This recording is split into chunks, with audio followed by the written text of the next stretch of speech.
Sí, por eso no estaba grabando. Hay dos puntos. ¿Estás grabando el audio? No, sí hay audio, pero cuando grabamos los dos aquí, ese audio no transfiere aquí, está en el disco para SD, tarjeta SD. Entonces, ok, ¿Ya? marca su punto. ¿Ya? Ya. Cuando yo estudio, yo necesito otros elementos. Por ejemplo, no solamente necesito el libro que voy a leer, sino que cuando yo voy a estudiar, yo necesito un lápiz, un cuaderno de notas, de pronto un diccionario. Comienzo a sumar recursos que voy necesitando, porque yo sé que cuando estudio necesito un tiempo, un espacio, de pronto una mesa donde sentarme, un ambiente mucho más relajado. Necesito estar consciente de cuánto tiempo me va a llevar, que no puedo hacerlo a la carrera, que necesito sentarme, detenerme, pensar. Todo esto cambia y le da otro sentido al estudio. No solamente entonces se trata de leer. Cuando nosotros preparamos un mensaje, yo mismo digo, qué difícil es preparar un mensaje en un solo momento, sentarme y en un momento terminarlo, porque normalmente a mí me toma mucho más. Significa que yo me tengo que sentar, tengo que leer, tengo que releer, tengo que meditar en aquello, tengo que permitir que en el constante caminar de un día común, esas palabras vayan provocando algo dentro de mí y yo pueda ir asociando mi realidad de vida con lo que estoy estudiando, porque entonces cuando me toque enseñarlo, voy a tener una riqueza de toda la experiencia que he tenido a lo largo de varios días preparando un estudio. Y es cierto, tenemos hoy una serie de recursos tecnológicos, por ejemplo, que nos dan resultados, pero necesitamos igual este nutrirnos en la palabra, el sentarnos con detenimiento y permitir que la luz de Dios nos alumbre. Justamente esto nos pone en contra del ajetreo de la sociedad de hoy, donde todas las cosas tienen que ser rápidas, tienen que funcionar a la ligera. Hoy buscamos maneras de redimir el tiempo, porque tenemos más cosas que hacer. El estudio bíblico no es igual a la lectura, porque el estudio necesita tiempo. De hecho, cuando yo estudio, yo involucro muchas lecturas dentro de mi tiempo de estudio bíblico, y lo vamos a ver cuando trabajemos estudio bíblico inductivo, por ejemplo. Yo necesito leer el texto, volver a leerlo, releerlo, leerlo una vez más y continuar leyéndolo, porque voy descubriendo, porque voy entendiendo, porque voy observando, voy tomando detalles, apuntes, investigo un elemento, busco una palabra. Quizás aquellos ejercicios que nos ponían a hacer en la escuela, de que cuando teníamos que leer un libro y nos decían, bueno, busque palabras que no conoce, palabras desconocidas, y entonces nos daba tanta pereza, pienso yo, sentarnos con un diccionario en la mano y tener que buscar aquellas palabras para ver qué significaban. Pero cuando lo hacemos, qué riqueza encontramos en esa palabra y en cómo esa palabra se asocia a un texto. Esto mismo es lo que ocurre con la palabra. Ojalá en nosotros surja ese deseo por estudiar, no solamente por leer por encima, sino por estudiar. Yo no puedo creer en esas predicaciones donde encuentro un texto bíblico que es muy bonito y simplemente me paro al frente a decir lo que pienso de él. Yo pienso en un estudio bíblico consciente cuando yo me he sentado previamente a estudiar lo que dice ahí, analizar todos los detalles, a ser meticuloso con ello. No solamente pensar que el hecho de que yo entienda un texto bíblico y lo pueda compartir fácilmente ya es revelación del Espíritu, porque muchas veces es solamente mi opinión y mi emoción, pero ojalá yo pueda incorporar esa emoción y esa opinión en un estudio serio y consciente de la palabra y pueda llegar a encontrar todos los tesoros que están ahí escondidos. Porque definitivamente, como decía hace un momento, tenemos que entender que en este proceso de la traducción y del paso de un lenguaje a otro a través del tiempo, yo debo entonces encontrar la riqueza, porque muchas palabras que yo leo hoy que me parecen vanas o simples o de un uso muy cotidiano, muy común, resultan ser elementos claves dentro de la Biblia, que si yo nunca los he analizado y si no me detuve y no me tomé el tiempo para profundizar en eso, nunca voy a descubrirlo. Pero qué rico es sentarse y escuchar el mensaje de una persona que muestra sin tener que decirlo que se ha sentado a estudiar y que demuestra que ha investigado, no solamente en un diccionario común, sino en otras fuentes, en otros recursos y en su misma experiencia de decir, me encontré con este elemento que no pude entender por mucho rato y que por fin ahora lo entiendo. Y aquí se los comparto, lo que Dios me enseñó a través de todo esto. Y entonces, por ejemplo, nosotros podemos leer este pasaje de Proverbios y decir, sí, qué bonito es estudiar la palabra, es bueno, pero ¿cuánta riqueza hay de todo esto? Si tu oído inclinas hacia la sabiduría, nos está aconsejando el sabio Salomón, y de corazón te entregas a la inteligencia, y si llamas a la inteligencia y tienes discernimiento y la buscas como a la plata, como a un tesoro escondido, porque justamente así es. Muchas veces la palabra de Dios no es que se esconde de nosotros para que no la entendamos, es que se esconde para que la encontremos. Es que le gusta este momento en el que nosotros comenzamos a investigar y decimos, yo quiero buscar algo más, yo quiero entender algo más, yo quiero comprender qué es lo que quiso decir y por qué lo dijo y qué estaba pasando en aquel momento. Entonces no es igual a que yo haga una simple lectura y me ponga al frente y le diga a todas las personas que me están escuchando que esto es lo que Dios dice en su palabra, a que yo me siente con el texto bíblico y comience a profundizar en él y comience a encontrar en él una serie de riqueza, una serie de recursos para mi vida y para la vida de todas las personas. Que Dios nos tenga misericordia a nosotros, los que nos toca enseñar, para que nosotros enseñemos bien y ojalá lo tomemos con tanta seriedad. El hecho de estar recibiendo un curso como este, por ejemplo, ya muestra un interés y un deseo de querer estudiar. Sea usted uno de esos estudiosos de la Biblia, no solamente un lector que entiende muy fácilmente las palabras o que tiene mucha capacidad para el diálogo y para la exposición, porque es cierto que hay personas que son tan elocuentes hablando que no necesitan prepararse, ellos creen, pero cuando nosotros analizamos realmente, vemos que los mensajes no tienen la profundidad ni tocan tan profundo la vida de una persona porque son mensajes superficiales, hablan de lo que entienden, pero no de lo que estudió, y eso marca la diferencia, porque cuando nosotros hemos buscado el conocimiento de la palabra, nos hemos apegado a la sabiduría, hemos perseguido la inteligencia, lo hemos atesorado en nuestro corazón, y entonces comprendemos. Dice el versículo 5 del Proverbio, entonces comprenderás el temor del Señor y hallarás el conocimiento de Dios. ¿Queremos conocer a Dios? ¿Queremos descubrir lo que hay en su corazón? Necesitamos estudiar la palabra, porque en el estudio de la palabra nosotros conocemos el corazón de Dios, porque es el Señor el que da la sabiduría, dice el versículo 6. Conocimiento y ciencia brotan de sus labios. Nos tenemos que sentar tranquilamente, sin tener que correr, sin tener que ponerle tiempo al Espíritu y decirle, mira, tengo para ti media hora, dame revelación en 30 minutos porque me tengo que ir. No, es sentarse tranquilamente y permitir que el Espíritu nos vaya llevando y nos vaya enamorando de Él y de su palabra, nos vaya descubriendo lo que hay en su corazón, las verdades profundas ahí reservadas. La Biblia no es de interpretación privada, todos tenemos acceso a ella, todos tenemos la oportunidad de entrar al texto bíblico y aprender de él, pero todos tenemos la obligación de darle tiempo al Espíritu para que Él nos hable, y eso es simple y sencillamente el estudio de la palabra, porque cuando nosotros hacemos esto, nosotros entonces comprendemos lo que Dios quiere hacer con nuestra vida. Dios cuida, dice, el sendero de los justos, protege el camino de sus fieles, y entonces comprendemos la justicia, el derecho, la equidad y todo buen camino, y la sabiduría viene a nuestro corazón y el conocimiento endulza nuestra vida. ¿Cuántos beneficios del estudio de la palabra? ¿Cómo hemos estado tanto tiempo sin estudiar la palabra? Necesitamos dedicar tiempo al estudio de la palabra. Y esta es la primera comparación. Uno de los prerequisitos en el estudio es comprender que estudio no es lectura. La lectura es parte del estudio, pero es mucho más profundo, va mucho más allá.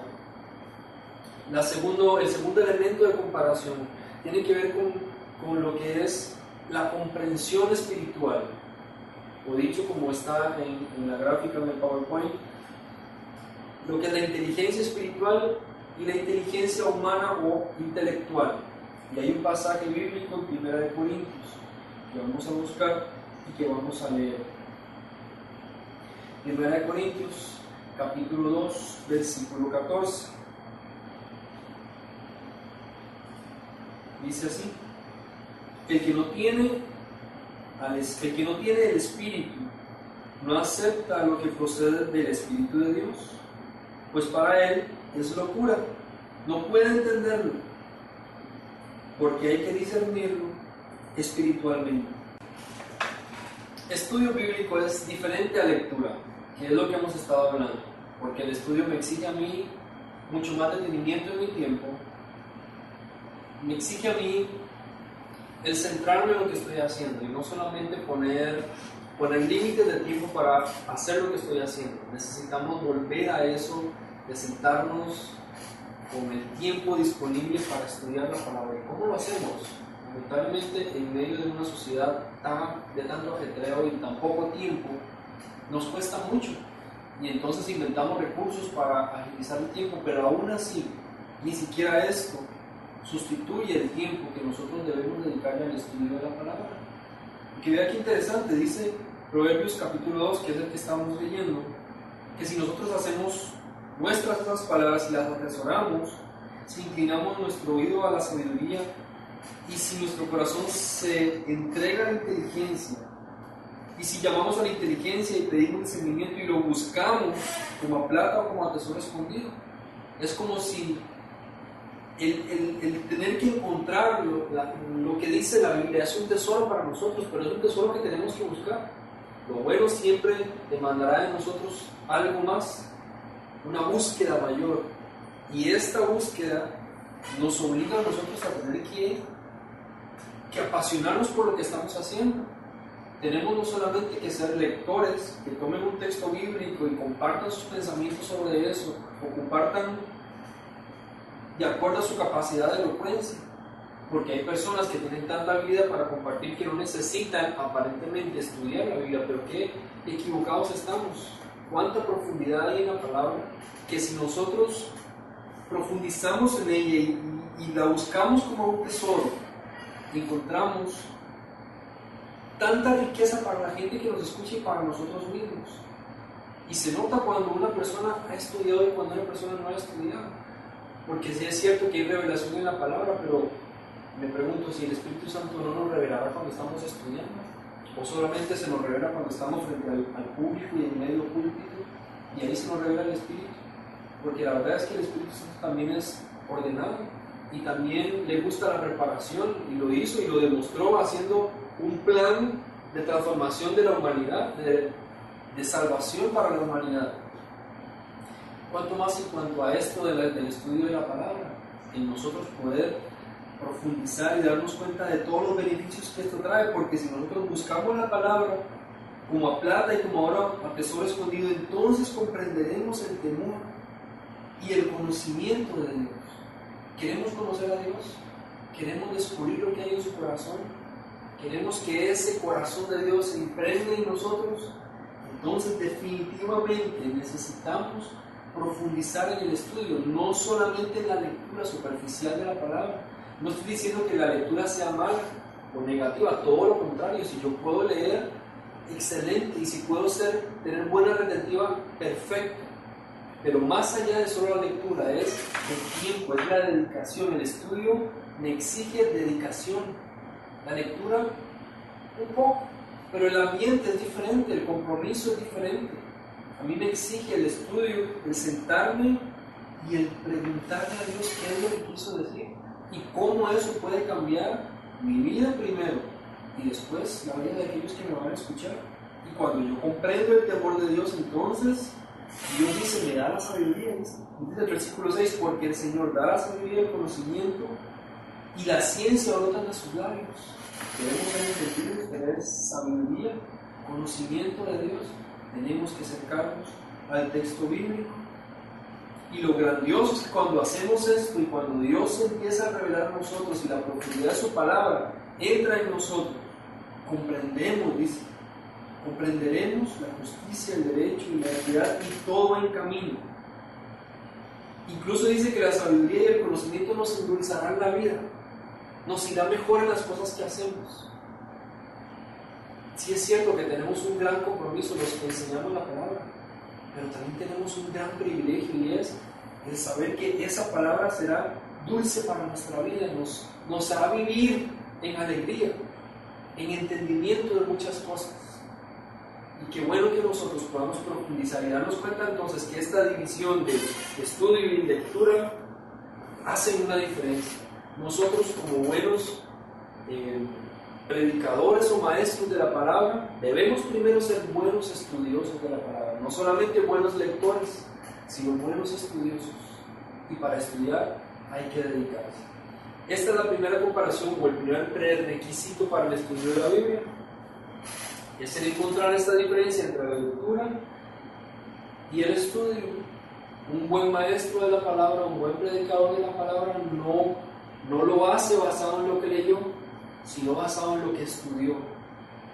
Podemos compartir algo que leímos, pero vamos a transformar la vida de aquellos que nos oyen, así como ha sido transformada la nuestra cuando hemos estudiado la palabra. Porque el estudio de la palabra es la profundidad de la palabra, y la profundidad de la palabra es el conocimiento de Dios.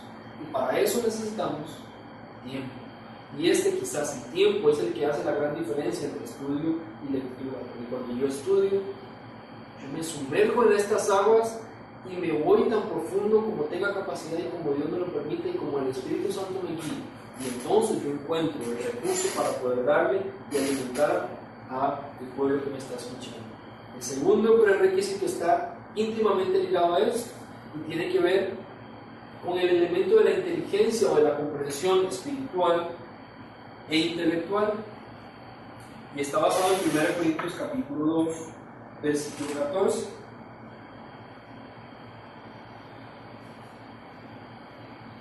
Vamos a entender que somos seres integrales y como tales no solamente tenemos un intelecto, también tenemos un espíritu, y aquí hay un factor delicado, si lo podemos decir así, que debemos tomar en cuenta.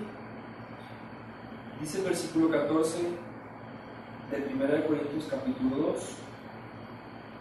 el que no tiene el espíritu no acepta lo que procede del Espíritu de Dios, pues para él es locura, no puede entenderlo, porque no hay discernimiento espiritual.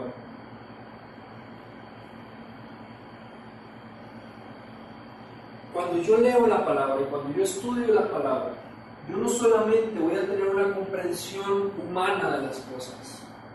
Si bien es cierto que la Biblia me enseña y me guía para la vida en esta tierra, también es cierto que la Biblia me enseña y me prepara para la vida en la eternidad. ¿Y cómo comprendemos este concepto de eternidad? Es un concepto que humanamente no tiene razón, no tiene forma de comprenderse. Los seres humanos tenemos un tiempo destinado para vivir, y para nosotros comprender este concepto de eternidad o de espíritu es difícil, porque no tenemos esas condiciones todavía. Pero sí tenemos un espíritu dentro de nosotros que lo entiende, y cuando el Espíritu de Dios está en nosotros, Él entonces nos enseña en el Espíritu. Yo no puedo leer todo lo que está aquí y analizar intelectualmente, porque si yo hago un análisis intelectual puro y único, sin la presencia del Espíritu en mí, lo que yo voy a tener aquí simplemente es conocimiento humano. O puedo convertirlo en un hecho histórico, o puedo comprenderlo simplemente como un patrón o como un principio para algo positivo en mi vida. Lo puedo pensar como un recurso motivacional. Sin embargo, lo que nosotros encontramos aquí es más que eso. Aunque se puede utilizar y aunque sirve para eso, es más que eso. Tenemos una evidencia espiritual, tenemos una vida espiritual que surge de ahí y que nos enseña a nosotros y nos transforma de adentro hacia afuera. El problema es, por ejemplo, con los temas motivacionales de hoy en día, es que intentan cambiar lo que está fuera de nosotros, nuestro perfil, nuestra apariencia, nuestras conductas finales, pero lo de adentro sigue tan vacío como siempre. La diferencia con el Espíritu de Dios es que cuando Él nos enseña a través de su palabra, la transformación viene desde adentro, surge de lo profundo de nuestro ser Y entonces las cosas de afuera, nuestras conductas y lo que hacemos, nuestras relaciones con otras personas, comienzan a cambiar. Entonces no se trata solamente de tener una inteligencia humana capaz de comprender lo que dice su palabra. Se trata de una comprensión espiritual. Se trata de que nosotros tengamos al Espíritu Santo. No podemos hacer estudio bíblico, y esto es una regla. No podemos hacer estudio bíblico a menos que el Espíritu Santo esté con nosotros. Y si no nos aseguramos que Él está con nosotros, no debemos seguir. Si yo no me aseguro que el Espíritu Santo está conmigo sentado a mi lado haciendo estudio bíblico, yo no puedo hacer estudio bíblico, porque de lo contrario no estoy haciendo una aplicación a mi vida real como ser humano íntegro, sino simplemente algo intelectual, una buena charla para motivar a otros. Y motiva a las personas, pero no las cambia para siempre. Y el poder de la palabra es que está viva. Dice la Biblia en sí misma, dice que es más cortante que toda espada, dice que tiene poder para transformarnos. Es viva y es eficaz, va profundo en nuestro ser. Entonces no es algo meramente intelectual, hay profundidad en el espíritu que yo debo aprender a conocer en Dios y solamente en Él. Por lo tanto, mi tiempo de estudio bíblico va a incluir, sí o sí, mi tiempo de oración. Debo hacerlo en medio de mi tiempo de oración, porque mi tiempo de oración es mi comunión con Dios, y mi comunión con Dios es la relación con el Espíritu, y esto es lo que va a traerme a mí la revelación de Él. La iluminación que veíamos en la primera parte de este curso es exactamente esto: es el Espíritu de Dios trayéndome luz en su palabra. Si yo quiero un maestro para sentarme a estudiar la Biblia, el Espíritu Santo es mi maestro. Para eso es que Él está a mi lado. Tenemos entonces dos prerequisitos hasta ahora. El primero es, hay una diferencia entre estudiar y leer la Biblia. La segunda es, hay una diferencia entre la inteligencia humana y la inteligencia espiritual que debo desarrollar en el conocimiento de Dios. Vamos a uno más. Hay una diferencia entre lo que es disposición y la predisposición. Y vamos a entender aquí algo bien interesante. Vamos a usar 2 de Timoteo como el pasaje en el que vamos a referir este concepto de disposición y predisposición. 2 de Timoteo capítulo 2, versículo 14 al 18. Vamos a leer con detenimiento y con cuidado. Pablo, orientando a su discípulo, a Timoteo, le dice: no dejes de recordarles esto, adviérteles delante de Dios que eviten las discusiones inútiles, pues no sirven nada más que para destruir a los oyentes. Esfuérzate por presentarte a Dios aprobado como obrero que no tiene de qué avergonzarse y que interpreta rectamente la palabra de verdad. Evita las palabrerías profanas, porque los que se dan a ellas se alejan cada vez más de la vida piadosa, y sus enseñanzas se extienden como gangrena.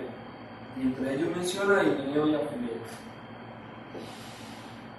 que se han desviado, dice, de la verdad, y andan diciendo que la resurrección ya tuvo lugar, y así trastornan la fe de algunos. Cuando nosotros nos acercamos a estudiar la Biblia, tenemos un problema, digámoslo así, y es todas las cosas que hemos aprendido antes.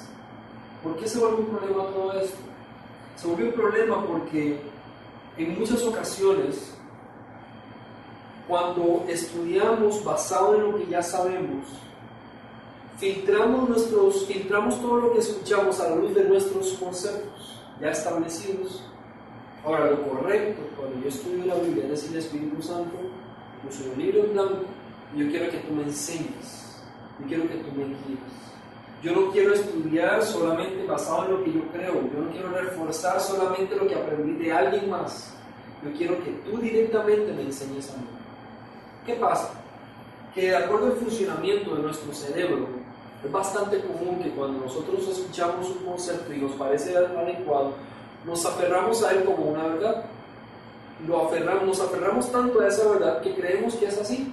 Se vuelve una creencia para nosotros y entonces nuestras conductas se filtran a través de esas creencias. Y eso lo hacemos todos los seres humanos acerca de todas las cosas. Entonces, ¿qué tal si usted escuchó un mensaje acerca de un texto bíblico de una persona que no realizó un estudio serio de la palabra y le enseñó mal? Lo cual significa que usted aprendió mal, pero cuando usted lo escuchó, lo creyó y le pareció tan real que lo hizo parte de su vida.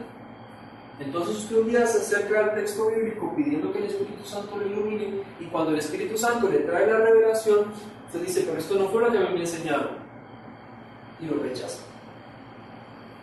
Entonces cuando nosotros hacemos estudio bíblico, yo necesito acercarme primero al Señor y decirle, Señor, aún si lo que voy a estudiar sobre esto ya lo sé, yo quiero que tú me hables. Y ahí es donde está la grandiosa situación que ocurre, de que muchas veces hemos leído 1000 veces un mismo texto bíblico y todas las veces entendemos y comprendemos algo distinto. El texto bíblico sigue siendo el mismo, la diferencia es lo que ha pasado en mi vida, que me va cambiando la perspectiva y me hace ver algo que no había visto en otro momento. Entonces yo debo acercarme al texto bíblico no con una predisposición, no con ideas preconcebidas, con conceptos preconcebidos, sino con una disposición total a que el Espíritu Santo me hable, incluso que me corrija aquellos elementos de mí que no están bien, aquellos conceptos que yo he creído que no están bien. Yo no sé si ustedes se han dado cuenta la gran cantidad de conceptos cristianos que hemos vuelto un dogma y que no son realmente bíblicos. Tenemos una gran cantidad de creencias cristianas no bíblicas, así como tenemos muchas creencias bíblicas cristianas. Tenemos muchas que son creencias propiamente de un momento, de una situación o de una iglesia en un contexto, que se han vuelto tan particulares que se volvieron moda en su momento y que las creemos como verdad. Y pensamos que si eso no se da en alguna iglesia, esa iglesia está mal, porque nosotros mismos estamos predispuestos a que las cosas deben ser de esa forma. Y entonces nos cuesta mucho, por ejemplo, cuando viene la gente joven a las iglesias, que vienen retando todos los conceptos y todas las tradiciones, y nosotros pensamos que son un montón de insujetos, de chicos que solamente tienen grandes ideas pero no tienen fundamento, y en gran parte de los casos es así. Pero no nos damos la oportunidad de revalorar lo que nosotros creemos. Nos da miedo muchas veces valorar lo que creemos, porque pensamos que si hemos creído una mentira, tenemos que cambiar. Y pensamos entonces que es mejor seguir creyendo la mentira que cambiar por la verdad y reconocer que nos equivocamos todo este tiempo atrás.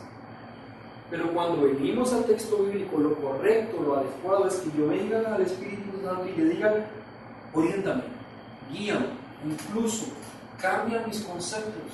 Si yo he creído que esto es así y lo he creído mal, entonces cámbiame, renueva dentro de mí esa forma de pensar cristiana, que no es que es pecaminosa, simplemente que no es auténticamente bíblica. Fue un concepto que se trajo para un momento dado, se aplicó y funcionó, pero no necesariamente sigue siendo así. Por ejemplo, cuando nosotros hablamos de estrategias evangelísticas o métodos evangelísticos, que ese es otro curso, pero haciendo la alusión como ejemplo,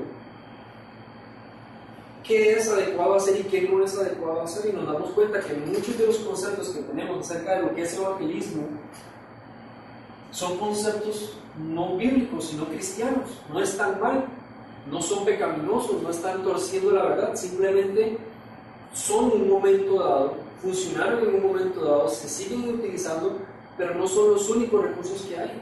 Hay mucho más que yo puedo explorar y puedo decir, yo puedo involucrar este elemento y puedo utilizarlo como una estrategia evangelística y puedo alcanzar a otro tipo de personas. Y eso empieza a traer variedad a nuestra vida y a transformar completamente lo que nosotros creemos, pero muchas veces nos da temor porque lo que creemos, pensamos que al cambiarlo traicionamos a las personas que nos enseñaron. Pero qué triste es no cambiarlo y traicionar al Señor. Es mejor acercarnos al texto bíblico y establecer esta comparación y saber y darnos cuenta que hay muchos maestros que han enseñado mal, nos han dado una doctrina falsa y muchas veces la hemos creído. Muchas veces porque vienen con sus ideas no estudiadas o simplemente porque quieren hacer daño. Pero mira cómo Pablo confronta a Timoteo y le hace ver las cosas y le dice: evita este montón de palabrerías, evita apegarte a estas fábulas. Incluso en otro pasaje se menciona este concepto. Son ideas ya preestablecidas. A veces tenemos ideas establecidas acerca de la oración, acerca de la fe, que alguien nos enseñó una vez, pero que no son bíblicas, son cristianas. Pueden funcionarte, pero bíblicamente hay un fundamento distinto que amplía totalmente el concepto, que nos hace a nosotros variar en el conocimiento de Dios y darnos cuenta que tenemos mucho más posibilidades para muchas más cosas. Y eso es una forma de cambiar. Por ejemplo, a nosotros, recuerdo en una ocasión de una historia de la iglesia, un momento histórico de la iglesia donde se temía mucho por el culto de oración, y resulta ser que el culto de oración era un culto, y con todo el respeto lo digo, un culto muerto. La gente no venía, y los pocos que venían con sueño y se dormían. Y en algún momento surgió la idea: ¿por qué no cambiar esto? ¿Por qué no hacer que este día tenga un significado y nos congreguemos con un sentido de urgencia y de entusiasmo? Pero qué difícil, porque la persona a cargo decía: no podemos quitar el culto de oración. Es cierto, no se puede quitar la oración, porque la oración debe ser un fundamento, pero hay otras formas de poder presentar esto y hacer que la gente se involucre y se integre a orar. Entonces son conceptos que nosotros vamos trayendo de la Biblia, los establecemos como principios de vida y después nos cuesta cambiar las formas. Nosotros no debemos cambiar el fondo, que es el principio bíblico, pero la forma de aplicar ese principio va a cambiar de acuerdo al contexto en el que estamos viviendo. Y de eso se trata esto. Cuando nos acercamos al texto bíblico, vengamos a Dios y digamos: Señor, ¿cómo yo hago para que esto sea significativo en mi sociedad, en mi momento histórico, en el tiempo en el que yo vivo, en mi ambiente cultural? ¿Cómo yo aplico esta verdad a este ambiente? Independientemente de lo que ya me enseñaron, yo primero tomo lo que Dios dice y después comparo con lo que tengo. Y por supuesto, lo que prevalece es la palabra de Dios que me ha dado a mí. Así que tenemos entonces prerequisitos para el estudio de la Biblia. Número 1, es diferente del estudio, de la lectura de la Biblia. Número 2, una cosa de inteligencia a nivel humano y otra cosa es a nivel espiritual, y la palabra de Dios tiene una gran cuota de poder y de revelación espiritual, no intelectual. Número 3, la diferencia entre la disposición con la que yo me acerco al texto bíblico y la predisposición, que es cuando traigo mis conceptos, mis ideas, mis enseñanzas y las sobrepongo a la revelación de Dios. Y el cuarto tiene que ver acerca de la diferencia entre lo que es obedecer y adquirir el conocimiento. Todos de alguna manera hemos dicho en algún momento que queremos que Dios nos revele su voluntad. Me apuesto que si pregunto y pido que diga amén a eso, todo el mundo va a decir: sí, amén, yo quiero conocer la voluntad de Dios. Y sí, nos interesa mucho conocer la voluntad de Dios, pero nos interesa hacer esa voluntad, ponerla en práctica, llevarla a los hechos y no solamente a las palabras. Y esa es la gran disyuntiva. ¿Cuánto de nuestro mensaje y cuánto de nuestro estudio bíblico solamente es el crecimiento y la abundancia del conocimiento? ¿Y cuánto es el permitir que esa palabra me cambie la vida, me lleve a la práctica? He escuchado infinidad de sermones que hablan de conceptos abstractos, y cuando yo intento salir de la iglesia y ponerlos en práctica, no sé cómo hacerlo porque no encuentro la relación entre mi vida real y aquel concepto abstracto que aprendí. Y no es que el concepto abstracto está mal, sino que no hemos hecho esta aplicación, y nosotros somos como un puente que de alguna forma ligamos estos conceptos y estos elementos a la realidad. Santiago 1:22 nos habla acerca de eso. Del 22 al 25. Santiago dice: no se contenten solo con escuchar la palabra, pues así se engañan ustedes mismos. Es interesante, no se contenten solo con escuchar la palabra, porque si solo hacen eso, si solo escuchan la palabra, se engañan ustedes mismos. Y dice, llévenla a la práctica. No solamente estén contentos por escuchar. Y esto va tanto para el que se sienta a escuchar un mensaje un día, como para el que lo prepara. Porque cuando nos sentamos y escuchamos y no practicamos, nos engañamos. Y cuando estudiamos y tampoco practicamos, también nos estamos engañando. Llévenla a la práctica. Dice, el que escucha la palabra y no la pone en práctica, es como el que se mira en un espejo y después de mirarse, se va y se olvida enseguida de cómo es. Pero quien se fija atentamente en la ley perfecta que da libertad y persevera en ella, no olvidando lo que ha oído, sino haciéndolo, recibirá bendición al practicar. Más claro no puede estar.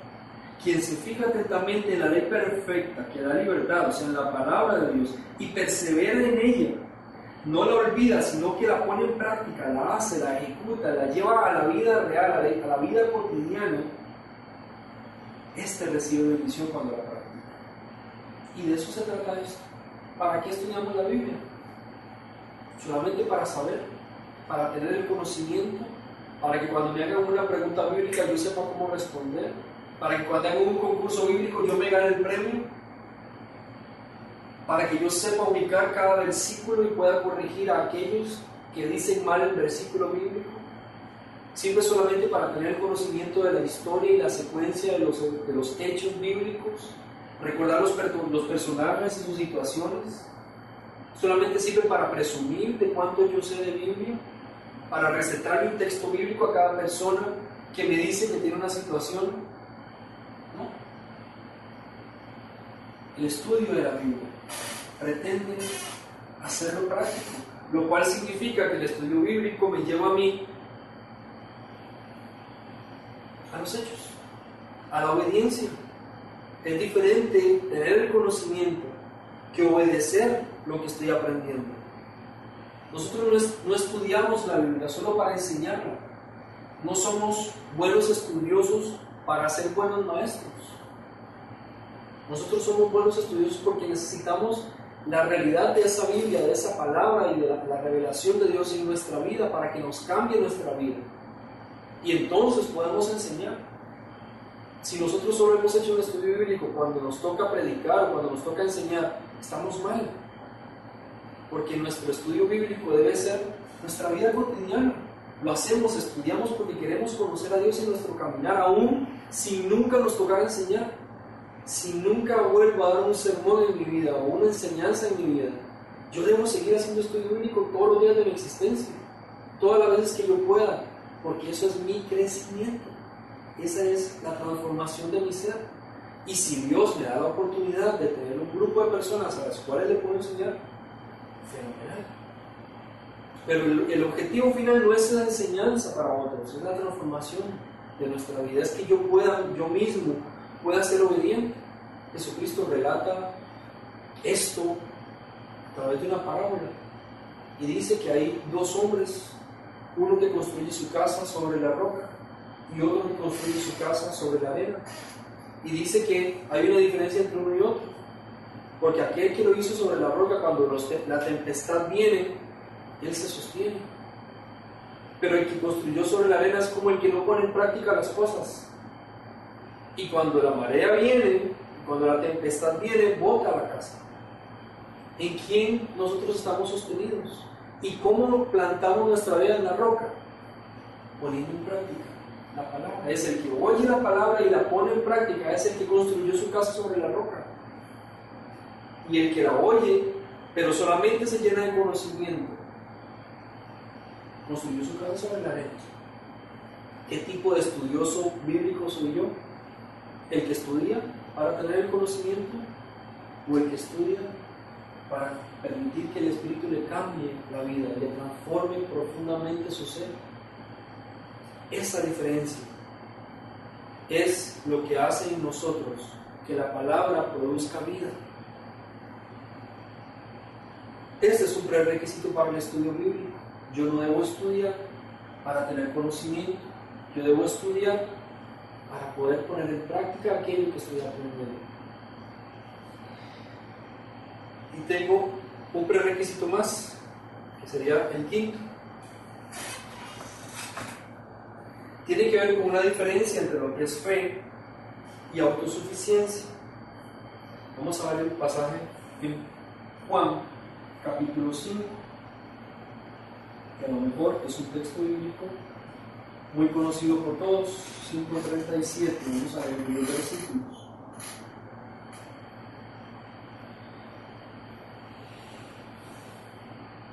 Dice: y el Padre mismo que me envió ha testificado en mi favor. Ustedes nunca han oído su voz, ni visto su figura, ni vive su palabra en ustedes, porque no creen en aquel a quien Él envió. Y dice: ustedes estudian con diligencia las Escrituras. Está hablando de los fariseos, los maestros de la ley. Ustedes estudian con diligencia las Escrituras, porque piensan que en ellas haya la vida eterna, y son ellas las que dan testimonio en mi favor.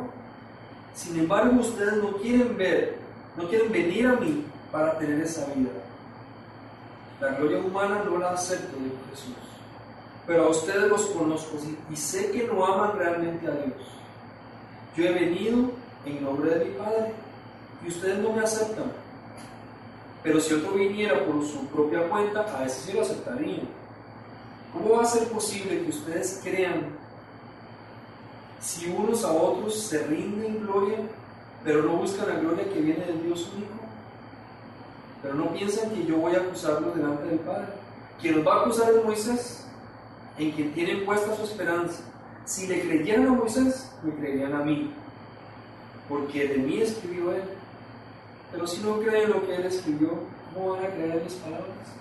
Y Jesús les está golpeando en su ego intelectual, y les está diciendo que han tenido tanto conocimiento, han querido tanto entendimiento de las Escrituras, han llevado incluso a casi idolatrar a Moisés, como aquel que impartió la ley y que sacó al pueblo de Egipto,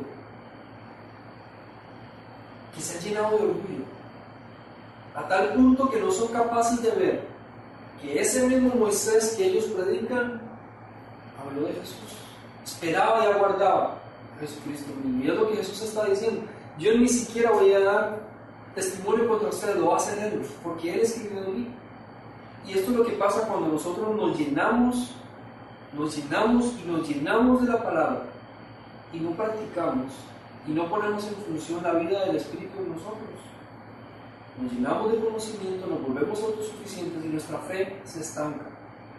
Nosotros no podemos pensar que el conocimiento simple y llano por sí mismo nos va a dar todo lo que necesitamos en nuestra vida cristiana. Nosotros necesitamos comprender que la fe nos va a desafiar a ir un paso más allá. Porque la fe es creer es confiar, y confiar es obedecer. Esto es comprender que en Dios nosotros debemos abrir nuestro corazón y permitir en humildad que Él venga y nos cambie, podamos creer su palabra. ¿Cuántas cosas de las que leemos nos parecen difíciles de creer? Hace poco compartía con unos muchachos en un retiro y hablábamos sobre este tema. ¿Cuántos hechos o momentos o versículos bíblicos muchas veces nos causan confusión y chocamos contra ellos? Recuerdo en algún momento leer algunos pasajes en Deuteronomio y yo decía: no, Dios, esto no me cuadra, no encaja con lo que yo conozco de ti, no estoy entendiendo lo que dice. Y yo puedo decir: bueno, como no conozco y no entiendo lo que dice, renuncio a esto, me hago ateo a partir de ahora, porque ya no creo. Pues aquí se contradice. O puedo mantenerme en este constante acercamiento diciendo al Espíritu Santo: guíame. Yo creo en ti y yo creo que no te equivocaste y yo creo que tú me puedes decir. Y yo sé que tú me puedes enseñar. Y comienza en mí una búsqueda que va generando un descubrimiento y que va haciéndome crecer en fe, que va aplacando mi orgullo a la vez que va creciendo mi fe, y yo voy descubriendo cosas nuevas de Dios en mí. Entonces entender que cuando yo me lleno de conocimiento y lo pongo todo de manera intelectual y simplemente busco el saber y no el poner en práctica, me vuelvo autosuficiente y por lo tanto pierdo de vista el verdadero significado de lo que es el estudio de la Biblia. ¿Por qué son estos prerequisitos para el estudio bíblico? Sencillamente porque cuando nosotros usemos cualquier método de estudio que sea, cualquiera que vayamos a utilizar, yo no puedo acercarme al texto bíblico desde una perspectiva humana solamente. Yo necesito acercarme al texto bíblico con una comprensión espiritual. Y aquí entonces hago el repaso general de cuáles son los prerequisitos. Número 1, me acerco con una disposición de estudiar, lo cual significa una inversión de tiempo, una inversión de recursos, una inversión en un espacio relajado, tranquilo, permitiendo que el Espíritu Santo me hable. Número 2, segundo prerequisito, comprendo que no entiendo el texto bíblico de una manera completamente humana, sino espiritual, y permito que el Espíritu sea luz en mí o traiga luz en su palabra. Número 3, yo no me acerco al texto bíblico con mi predisposición y con mi carga de conceptos y de conocimientos para enseñárselos a Dios. Yo me acerco diciéndole a Dios, y por encima de lo que yo sepa, y por encima de lo que aprendí, por encima de lo que he creído, revélame dónde tengo que cambiar, revélame qué dice tu palabra, cámbiame. Yo estoy dispuesto a cambiar lo que creo por lo que tú me estás enseñando, porque a fin de cuentas, tú eres el sabio perfecto. Número 4, yo no me acerco solamente para adquirir conocimiento, yo me acerco para poner en práctica, para permitir que la luz de Dios en mí cause tal efecto que me lleve a acciones prácticas. Yo no podría concebir a un cristiano que tenga cuántos años en la iglesia y siga teniendo malas relaciones con sus vecinos, y siga teniendo malas relaciones con su familia, y siga teniendo un mal vocabulario, y siga siendo una persona que no cambia, que no alcanza objetivos, que no traza metas. Y vamos a hablar de pobreza mental. Una persona que sea creyente debe estar en constante cambio y transformación. ¿Por qué? Porque la palabra de Dios no solamente me da conocimiento, sino me da transformación, me hace ir a la práctica. Y finalmente, que es el punto 5, yo debo acercarme con una intención de hacer crecer mi fe y no de hacer crecer mi ego, de permitir que sea Dios en mí el que provoque cambios y transformaciones, me haga crecer en fe, aún en medio de las dudas que tenga, porque recordemos que dudar no es del todo malo cuando me acerca a una búsqueda. Muchas de las búsquedas que tenemos surgen por una pregunta. Nos preguntamos algo, queremos saber más, comenzamos a indagar, comenzamos a investigar y aprendemos un montón de cosas que de alguna manera, si lo queremos poner desde un punto de vista humano y pedagógico, es un recurso metacognitivo. Cuando yo comienzo a pensar previamente qué quiero aprender y me dispongo a aprender, ya eso hace un efecto en mi propia vida. Hemos visto hasta ahora en este estudio o en este curso de estudio bíblico, primero, que hay ciertos elementos que son importantes reconocer como parte de mi crecimiento y de mi conocimiento en el estudio bíblico, y hemos visto que hay ciertos prerequisitos que yo debo tomar en cuenta como parte también de mi preparación antes de entrar ya a conocer los diferentes métodos de estudio bíblico a los que yo tengo acceso.